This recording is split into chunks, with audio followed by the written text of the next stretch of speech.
Olá pessoal, vamos para mais um vídeo de pergunta do dia. Eu sei que eu deixei vocês de lado por um bom tempo, milhões de coisas aconteceram, mas enfim. Esse vai ser o episódio de pergunta do dia número 6. Essa pergunta vem da Vânia Matias, ela diz: Oi, bom dia, meu cachorro ele é muito estressado, não pode ouvir um barulho que começa a latir e fica nervoso. Agora ele às vezes fica todo duro e fica uns 20 minutos, depois volta ao normal. O que eu posso estar fazendo? Tem calmantes florais? Gostaria de saber se eu posso dar para ele. Ele tem 2 anos. Muito obrigada. Vânia, essa é uma excelente pergunta, tá? Eu fiz questão de encaixar aqui porque eu acho que ela toca num ponto extremamente importante. Hoje existe uma prática até super bacana e interessante do uso de florais para cães na questão comportamental. Mas a minha ressalva é o seguinte: você está me dizendo que você tem um cão com alto grau de estresse, que reage com uma certa intensidade, ou seja, cães que ficam com o corpo todo duro, super rígidos, são cães que têm um acúmulo de estresse excepcional, latindo, estressado, corpo tenso o tempo todo. Isso é uma descarga tóxica de estresse absoluta. Então, o meu ponto é o seguinte: você tem que voltar e reavaliar algumas coisas extremamente importantes em relação a esse cachorro. Latido excessivo, extrema intensidade a estímulos, seja campainha, gente batendo na sua porta, barulho na rua, enfim. O que é que isso diz para mim? Isso diz que você tem um cachorro que não sabe lidar com estímulos externos, sejam eles quais forem que desencadeiam o comportamento. O que é que você precisa avaliar? Primeiro, qual a rotina do seu cão? Qual a programação desse cão? O que ele faz ao longo do dia, o que é que você faz junto com ele, esse cão tem atividade física, esse cão tem desafio mental, quais são as regras da casa, que tipo de liberdade ele tem, qual o roteiro dele dentro e fora de casa e, mais importante de tudo, como você lida com ele, qual é a sua relação emocional com esse cachorro e como que é a jornada dele pessoal com a sua família. Ele dorme na sua cama, ele dorme no chão, ele dorme dentro ou fora de casa, ele tem acesso ao sofá, ele sobe em cima de vocês, o quanto de afeto você compartilha com ele ao longo do dia, como que ele lida com visitas, enfim. Tem uma série de questões envolvidas aí dentro da sua relação com ele e da rotina e regras que você estabeleceu para ele. O que você está vendo é uma consequência, tá? Você está vendo uma consequência de um desequilíbrio que existe na vida desse cão. Seja ele qual for, existe um ponto muito grave de desequilíbrio aí. Na minha opinião, eu acho que você não tem uma rotina estruturada, talvez o seu cão não tenha uma rotina específica e, acima de tudo, o seu cão não tem regras e não tem esse respeito por você.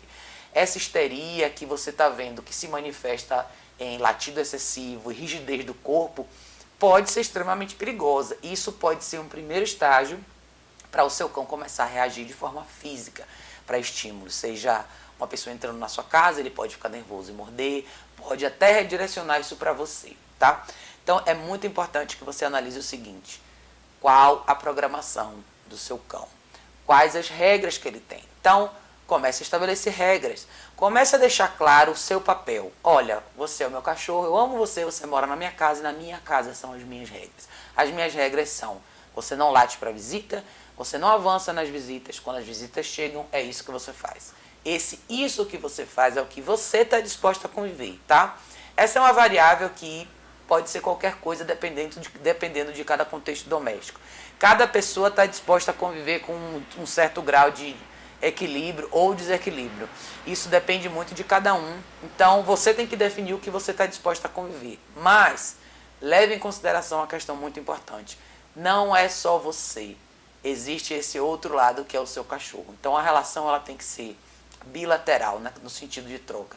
Você tem que respeitar as necessidades desse animal e dar para ele o que ele precisa. E o que ele precisa não é excesso de afeto. Cães com a característica que você acabou de me descrever precisam muito mais de regras e orientação clara do que qualquer outra coisa nesse momento, tá? Eu não sei muito do seu caso e se você puder me dar mais detalhes vai ser ótimo, mas é extremamente importante que você faça o seu papel. Regule a vida desse cachorro, comece já e, de preferência, defina a questão da liberdade dele na casa. Esse cachorro com esse comportamento também não pode ter liberdade não supervisionada na casa. seria excelente uso da caixa de transporte em algumas situações para ele e extremamente importante você desenhar uma nova rotina de atividade.